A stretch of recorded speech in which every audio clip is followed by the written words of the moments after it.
You know, some stories don't need ghosts or demons to terrify you. Sometimes, it's just a door that shouldn't open, or a sound that shouldn't exist. Tonight's story is one of those.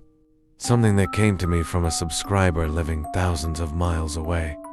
In a quiet village in southern Poland, he swore this happened to someone he knew, and after listening to it, I haven't looked at basements the same way again. If you're alone right now, maybe keep a light on. Let's begin.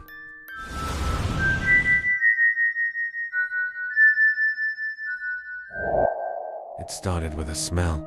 That's what Clara told her neighbor when she first complained.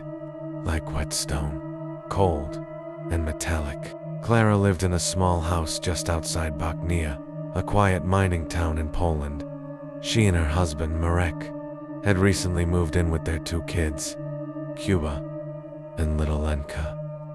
The house was old but charming, tucked between the hills, with creaky wooden floors and a tiled kitchen that always felt a bit colder than the rest. They bought it cheap, too cheap, but Marek said it was just luck, and they didn't question it. A few weeks in, Clara began noticing that odd smell near the kitchen sink. At first, Marek thought it was a pipe issue. He opened the cabinet under the sink, and that's when they found it. A small, square door in the floor, hidden beneath a thin wooden board, sealed with nails. It looked like it had been untouched for decades. Marek, being curious and a little too confident, pulled the nails and lifted the door. A narrow set of stone steps led downward, swallowed by darkness. The air that rose up was thick, like wet iron. Clara begged him to leave it alone, but Marek said it was probably just an old coal cellar. He went down with a flashlight. 10 minutes passed, then 20. No sound. Clara was about to call out when Marek finally emerged, quiet, pale. He said there was nothing, just a square stone room with no doors, no windows, empty, except there were scratch marks, long, deep ones on the walls, and not just on the inside, on the ceiling. From that night, things changed. The kitchen lights would flicker, exactly at 2:13, every single night. At first, they thought it was wiring, but an electrician couldn't find any fault. He even joked, maybe it's a ghost, or just an old house being stubborn. Then, the noises began. Footsteps, from under the floor. Soft at first, then faster, more urgent. One night, Lenka stood by the kitchen door, pointing at the floor and whispering, "Mama, the girl is calling me again." Clara froze. "What girl, sweetheart?" "The one who lives under the sink. She says her nails hurt." That same night, the family moved to Clara's sister's house in Krakow.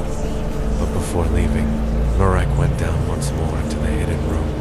He said he needed to record it to prove something to himself. He left his phone recording, set it on the stone floor, and closed the door above him. He came back up in 5 minutes. He was sweating, said he didn't see anything, just silence. He didn't even hear the scratching, but when he played back the audio, they all heard it at exactly the 2-minute mark. A low voice, like dried paper tearing, whispered in Polish, "Don't leave her alone again." They never went back. A month later, the house was sold off. Again, cheap, to a retired couple who only stayed for 3 days.